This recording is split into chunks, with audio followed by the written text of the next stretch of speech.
नमस्कार दोस्तों, स्वागत है आप सभी का स्मार्ट क्लास कॉल एग्जाम पर। और आप देख रहे हैं यूपी ट्रिपल पेड 2023 की टेस्ट सीरीज। दोस्तों, आज के टेस्ट में संविधान के बारे में बहुत ही विस्तार से चर्चा की गई है। तो संविधान के बारे में अगर आपको बहुत कुछ नया और विधिवत तरीके से सीखना है तो हमारे साथ बने रहिए लास्ट तक। आइए, ज़्यादा टाइम को वेस्ट न करते हुए आज के टेस्ट को स्टार्ट करते हैं। दोस्तों, आज के टेस्ट सीरीज में प्रश्न संख्या 1 है, धार्मिक स्वतंत्रता का अधिकार मौलिक अधिकार किस अनुच्छेद में है? 1 अनुच्छेद 14 से 18, 2 अनुच्छेद 19 से 22, 3 अनुच्छेद 22 से 23, 4 अनुच्छेद 25 से 28। तो दोस्तों, धार्मिक स्वतंत्रता का अधिकार मौलिक अधिकार है, ये अनुच्छेद 25 से 28 में दिया गया है। सही आंसर है विकल्प संख्या 1। और 14 से 18 में समता या समानता का अधिकार है, 19 से 22 में स्वतंत्रता का अधिकार है और 23 से 24 में शोषण के विरुद्ध अधिकार है। इसके अलावा 2 अधिकार और हैं, शिक्षा और संस्कृति और शिक्षा संबंधी अधिकार आर्टिकल 29 से 30 में है। और संवैधानिक उपचारों का अधिकार 32 से 35 में है, लेकिन मैक्सिमम 32 में ही इसकी गणना की जाती है। तो दोस्तों, आइए मौलिक अधिकार के बारे में कौन कौन से आर्टिकल हैं तो एक बार चर्चा कर लेते हैं। आर्टिकल 14 से 18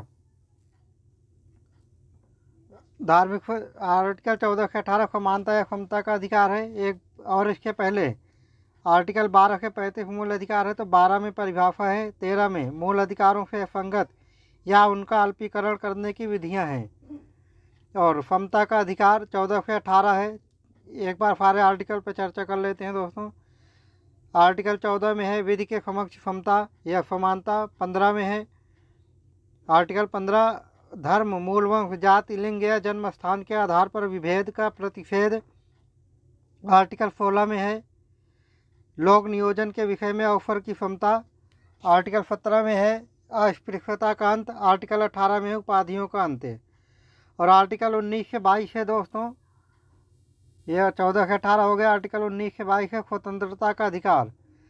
और इसमें 19 में है वाक स्वातंत्र्य आदि विषय कुछ अधिकारों का संरक्षण। 19 के भाग 1 में ही 6 पार्ट हैं दोस्तों, एक बार इसकी चर्चा कर लेते हैं। ये वाक एवं अभिव्यक्ति की स्वतंत्रता का अधिकार। 2 बी शांतिपूर्वक और निरायुध सम्मेलन का अधिकार, यानी कि हथियार विहीन सम्मेलन। 3 संगम या संघ या सहकारी समितियां बनाने का अधिकार। दोस्तों, सहकारी समितियां शब्द जो है इसमें 97वां संविधान संशोधन अधिनियम 2011 में जोड़ा गया।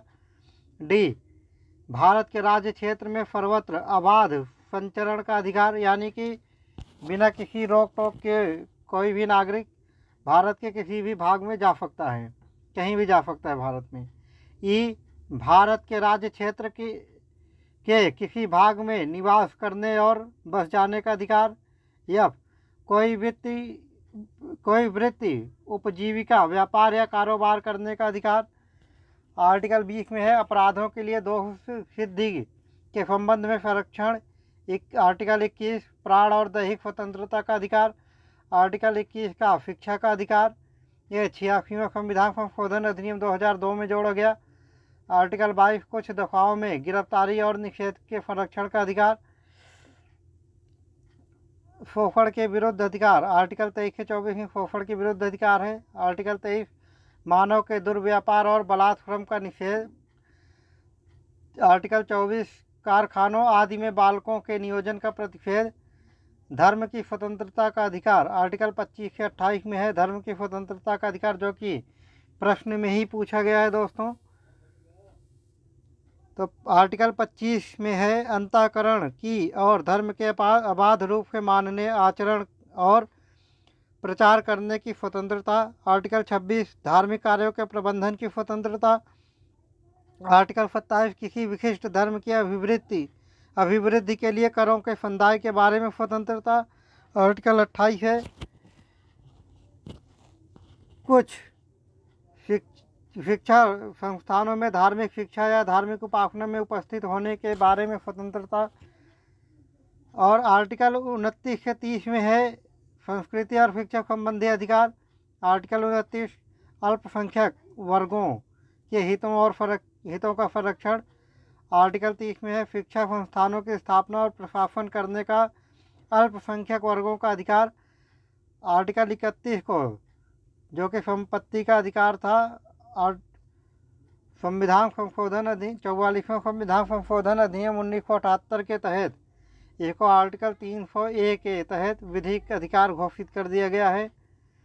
और आर्टिकल 31 का ये 24वें संविधान संशोधन अधिनियम में ये आर्टिकल 31 के शक्ति को कम करने के लिए जोड़े गए थे। 31 का और काफ़ी घातक है। इसमें देख लेते हैं क्या है। आर्टिकल 31 का संपदाओं आदि के अर्जन के लिए उपबंध करने वाली विधियों की व्यावृत्ति। आर्टिकल 31 का व्यावृत्ति यानी कि नियम यानी कि वो रोक लगाने वाले नियम। आर्टिकल 31 का कुछ अधिनियमों और विनियमों का विधिमान्यकरण। आर्टिकल 31 का कुछ नीति निर्देशक तत्वों को प्रभावी करने वाली विधियों की व्यावृत्ति। आर्टिकल 31 का राष्ट्र विरोधी क्रियाकलाप के संबंध में विधियों की व्यावृत्ति। और आर्टिकल 32 से 35 तक संवैधानिक उपचारों का अधिकार है। और ख़ास तौर से आर्टिकल 32 में संवैधानिक उपचारों के अधिकार को माना गया है। संवैधानिक उपचारों का अधिकार सुप्रीम कोर्ट का है। ये 5 हैं, देखते हैं कौन कौन से हैं। और संवैधानिक उपचारों के अधिकार को डॉक्टर भीमराव अंबेडकर ने संविधान की आत्मा कहा है। इसके अंतर्गत मौलिक अधिकारों को प्रवर्तित कराने के लिए समुचित कार्यवाहियों द्वारा उच्चतम न्यायालय में आवेदन करने का अधिकार प्रदान किया गया है। यानी कि किसी भी व्यक्ति या नागरिक के मूल अधिकारों का हनन हो रहा है तो सीधे सुप्रीम कोर्ट जा सकता है। इस संदर्भ में सर्वोच्च न्यायालय ने 5 तरह के रिट निकालने की शक्ति प्रदान की गई है सर्वोच्च न्यायालय को, जो निम्न प्रकार हैं। वो 5 प्रकार निम्न हैं। 1 बंदी प्रत्यक्षीकरण, इसको हैबियस कॉर्पस बोलते हैं इंग्लिश में। 2 परमादेश, इसको मैंडमस बोलते हैं इंग्लिश में। 3 अधिकार 3 प्रतिषेध लेख, इसको कॉर्फ्रीबिएशन बोलते हैं इंग्लिश में। और 4 उत्प्रेषण, इसको सर्क्योरेरी बोलते हैं इंग्लिश में। और 5 अधिकार परीक्षा, इसको क्यो वारंटो बोलते हैं। तो दोस्तों, ये रिट कब कब जारी की जाती है, किस मामले में कौन सी रिट जारी की जाती है, एक बार इस पर चर्चा कर लेते हैं। ये एक बंदी प्रत्यक्षीकरण, यह उस व्यक्ति की प्रार्थना पर जारी किया जाता है जो यह समझता है कि उसे अवैध रूप से बंदी बनाया गया है। इसके द्वारा उच्चतम न्यायालय बंदीकरण करने वाले अधिकारी को आदेश देता है कि वह बंदी बनाए गए व्यक्ति को निश्चित स्थान पर और निश्चित समय के अंदर उपस्थित करे, जिसके न्यायालय बंदी बनाए जाने के कारणों पर विचार कर सके। 2 परमादेश, परमादेश का लेख उस समय जारी किया जाता है जब कोई पदाधिकारी अपने सार्वजनिक कर्तव्य का निर्वाह नहीं करता है। इस प्रकार के आज्ञा पत्र के आधार पर पदाधिकारी को उसके कर्तव्य का पालन करने का आदेश दिया जाता है या जारी किया जाता है। 3 प्रतिषेध लेख, यह आज्ञा पत्र सर्वोच्च न्यायालय तथा उच्च न्यायालयों द्वारा निम्न न्यायालयों तथा अर्ध न्यायिक न्यायाधिकरणों को जारी करते हुए आदेश दिया जाता है कि इस मामले में अपने यहाँ कार्रवाई ना करें, क्योंकि यह मामला उनके अधिकार क्षेत्र के बाहर है। 4 चौथी रिट है उत्प्रेषण, इसके द्वारा अधीनस्थ न्यायालयों को 4 उत्प्रेषण है, इसके द्वारा अधीनस्थ न्यायालयों को यह निर्देश दिया जाता है कि वह अपने पास लंबित मुकदमों को न्याय निर्णय के लिए उसे वरिष्ठ न्यायालय को भेजें। 5वां रिट है अधिकार परीक्षा लेख, जब कोई व्यक्ति ऐसे पदाधिकार के रूप में अपने में कार्य करने लगता है जिसके रूप में कार्य करने का उसे वैधानिक रूप से अधिकार नहीं है, तो न्यायालय अधिकार परीक्षा के आदेश के द्वारा उस व्यक्ति से पूछता है कि वह किस अधिकार से कार्य कर रहा है, और जब तक वह इस बात का संतोषजनक उत्तर नहीं दे देता तब तक वह कार्य नहीं कर सकता है। तो दोस्तों, और आर्टिकल 33 में है, एक सेकंड दोस्तों, आर्टिकल 32 का पहले राज्य विधियों की संवैधानिक वैधता पर अनुच्छेद 32 के अधीन कार्यवाहियों में विचार न किया जाना आर्टिकल 32 में है। और आर्टिकल 33 इस भाग द्वारा प्रदत्त अधिकारों का बलों आदि को लागू होने में उपांतरण करने की संसद की शक्ति। आर्टिकल 34 है, यानी कि जैसे आईबी और कुछ ऐसे पदाधिकारी हैं जिनके पद में जिनकी शक्तियों के मूल अधिकार में संसद कटौती कर सकता है, नियम बना के आर्टिकल 33 में यह बताया गया है। आर्टिकल 34 जब किसी क्षेत्र में सेना विधि प्रवृत्ति है तब इस भाग द्वारा प्रदत्त अधिकारों का निर्बंधन है, यानी कि कहीं पर अफस्पा जैसी स्थिति है या धारा 44 लगी हुई है तो वहाँ पे, यानी कि धारा 144 लगी हुई है तो वहाँ पे मूल अधिकारों का हनन कर लिया जाता है, यानी कि मूल अधिकार कम कर दिए जाते हैं, ना कि बराबर कर दिए जाते हैं। आर्टिकल 35 इस भाग के उपबंधों को प्रभावी करने के लिए विधान है। आइए दोस्तों, आज के टेस्ट सीरीज में प्रश्न संख्या 2 देखते हैं। राज्य द्वारा अनुसरणीय कुछ नीति निर्देशक तत्वों, यानी कि डीपीएसपी नीति निर्देशक होगा, ये कहीं पर निर्देशक भी लिखा रहता है, तत्व के अनुच्छेद में है। 1 article 39, 2 article 39A, 3 article 43, 4 article 43A। तो राज्य द्वारा अनुसरणीय कुछ नीति निर्देशक तत्व आर्टिकल 39 में है, सही आंसर है विकल्प संख्या 1। ये देख लेते हैं कौन से नीति निर्देशक तत्व जो आर्टिकल 39 में है, एक बार देख लेते हैं दोस्तों। 39 का ए, पुरुष और स्त्री नागरिकों को समान रूप से जीविका के पर्याप्त साधन प्राप्त करने का अधिकार हो। बी, ये 6 प्रकार के हैं दोस्तों, देख लेते हैं ABCDEF करके। बी, समुदाय के भौतिक संसाधनों का स्वामित्व और नियंत्रण इस प्रकार बटा हो जिससे सामूहिक हित का सर्वोत्तम रूप से साधन हो। सी, आर्थिक व्यवस्था इस प्रकार चले जिससे धन और उत्पादन साधनों का सर्वसाधारण के लिए अहितकारी संकेंद्रण न हो। डी, पुरुषों और स्त्रियों का समान कार्य के लिए समान वेतन हो। ई, पुरुषों और स्त्री कर्मकारों, यानी कि जो कार्य कर रहे हैं उनके लिए कर्मकारों का प्रयोग किया गया शब्द का, के स्वास्थ्य और शक्ति का तथा बालकों की सुकुमार अवस्था का दुरुपयोग न हो और आर्थिक आवश्यकताओं से विवश होकर नागरिक को ऐसे रोजगार में न जाना पड़े जो उनकी आयु या शक्ति के अनुकूल न हो। आर्टिकल एफ, वही आर्टिकल 39 का एफ, बालकों को स्वतंत्र और गरिमामय वातावरण में स्वस्थ विकास के अवसर। एक सेकंड दोस्तों,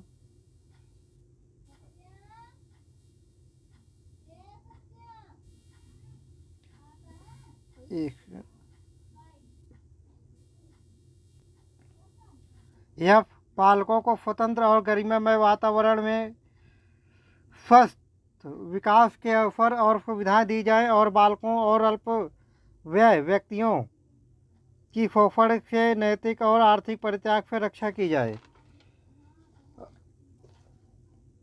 एक सेकंड दोस्तों, आर्टिकल 39A में है समान न्याय और निःशुल्क विधिक सहायता। ये 42वां संविधान संशोधन अधिनियम 1976 में जोड़ा गया था। आर्टिकल 43 में है, एक सेकंड दोस्तों, 43A होगा यहाँ और यहाँ पे आर्टिकल 43B होगा। आर्टिकल 43A में है उद्योगों के प्रबंधन में कर्मकारों का भाग लेना, ये भी 42वें संविधान संशोधन अधिनियम 1976 में जोड़ा गया था। और आर्टिकल 43B में है सहकारी समितियों का उन्नयन। एक सेकंड दोस्तों,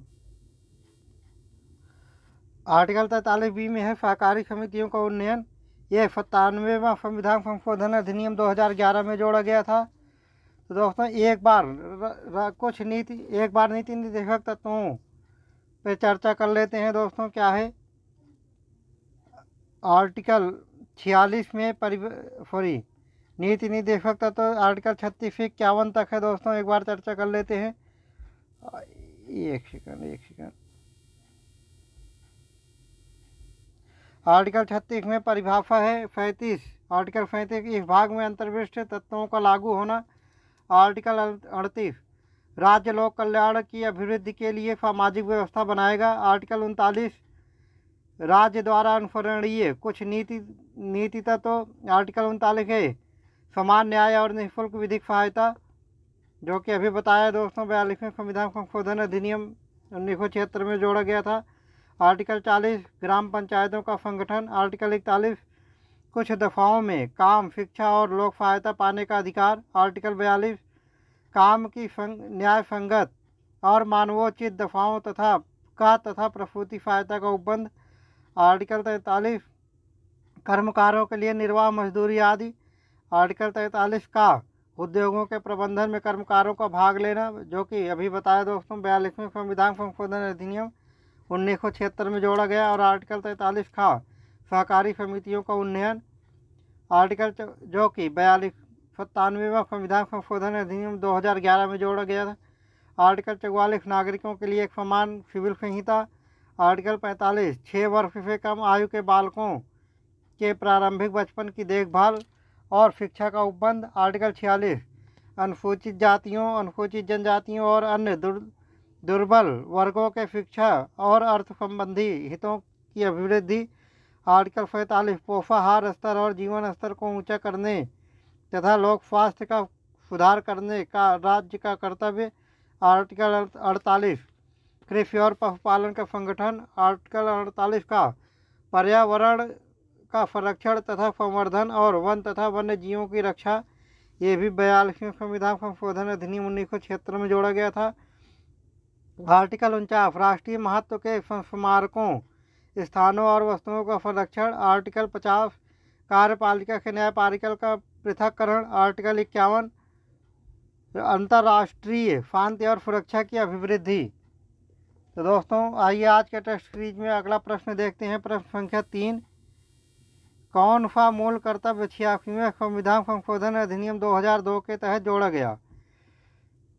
1 वैज्ञानिक दृष्टिकोण, मानववाद और ज्ञानार्जन तथा सुधार की भावना का विकास करे।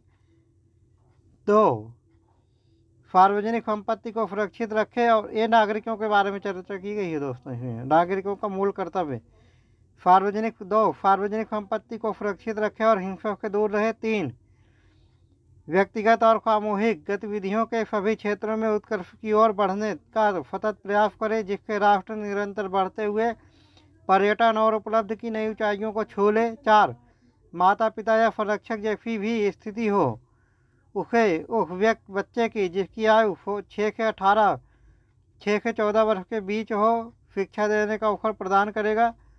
दोस्तों आर्टिकल 1 से 10 आर्टिकल 51 का और भाग 5 का के बारे में चर्चा की गई है। तो उसमें 1 से 10 तक 42वें संविधान संशोधन 1976 में जोड़ा गया था। और लेकिन जो 11वां है पार्ट, माता पिता या संरक्षक जैसी भी स्थिति हो बच्चे की 6 से 14 वर्ष के बीच में शिक्षा देने का अवसर प्रदान करेगा। यह 86वें संविधान संशोधन अधिनियम 2002 के तहत जोड़ा गया था। तो सही आंसर है विकल्प संख्या 4। तो दोस्तों जो 42वें संविधान संशोधन अधिनियम 1976 में 51 का के तहत और आर्टिकल 4 का के तहत जो 11 कर्तव्य जोड़े गए थे, एक बार उस पर नज़र डाल देते हैं दोस्तों। कौन से वो मूल कर्तव्य जोड़े गए थे? 1 संविधान का पालन करें और नागरिकों के कर्तव्य के बारे में चर्चा की गई है दोस्तों। जो 42वां संविधान संशोधन 1976 में भाग 4 का में और 51 के में 10 भाग जोड़े गए थे। 1 नागरिकों के कर्तव्य होंगे, एक ये लाइन से गिनते जाएंगे तो आप देख लेना कौन से कर्तव्य हैं नागरिकों के। 1 संविधान का पालन करें और उसके आदर्शों, संस्थाओं, राष्ट्रध्वज और राष्ट्रगान का आदर करें। 2 स्वतंत्रता के लिए हमारे राष्ट्रीय आंदोलन को प्रेरित करने वाले उच्च आदर्शों को हृदय में संजोए रखें और उनका पालन करें। 3 भारत की प्रभुता, एकता और अखंडता की रक्षा करें और उसे अक्षुण्ण रखें।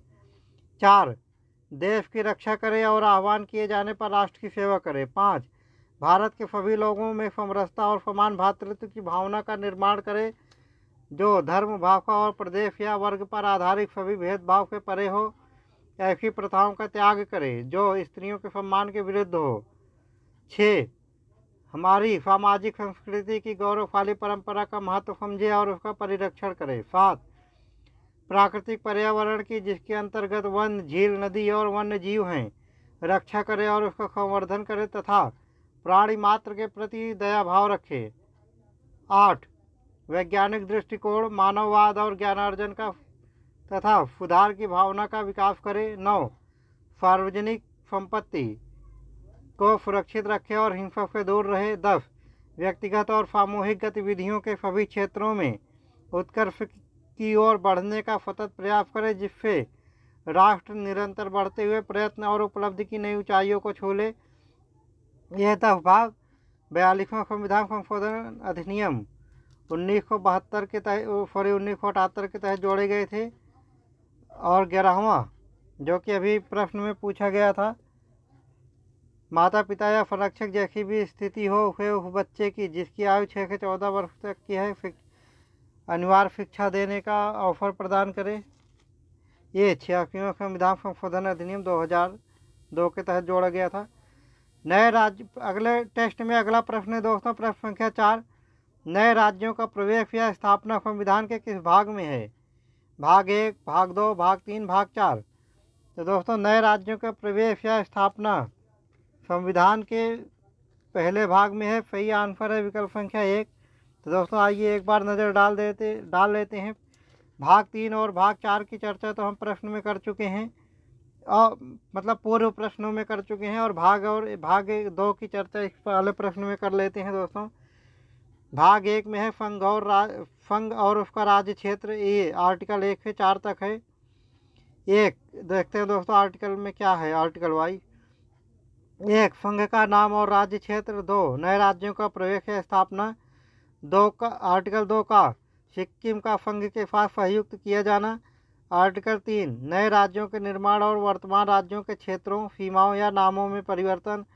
आर्टिकल 4, पहली अनुसूची और चौथी अनुसूची के संशोधन तथा अनुपूरक, आनुषंगिक और परिणामिक विषयों का उपबंध करने के लिए अनुच्छेद 2 और अनुच्छेद 3 के तहत बनाई गई विधियाँ। भाग 2 में है दोस्तों नागरिकता, ये आर्टिकल 5 से आर्टिकल 11 तक है। आर्टिकल 5 है दोस्तों संविधान के प्रारंभ पर नागरिकता। आर्टिकल 6 में है पाकिस्तान से भारत को प्रव्रजन करने के लिए कुछ व्यक्तियों के नागरिकता के अधिकार।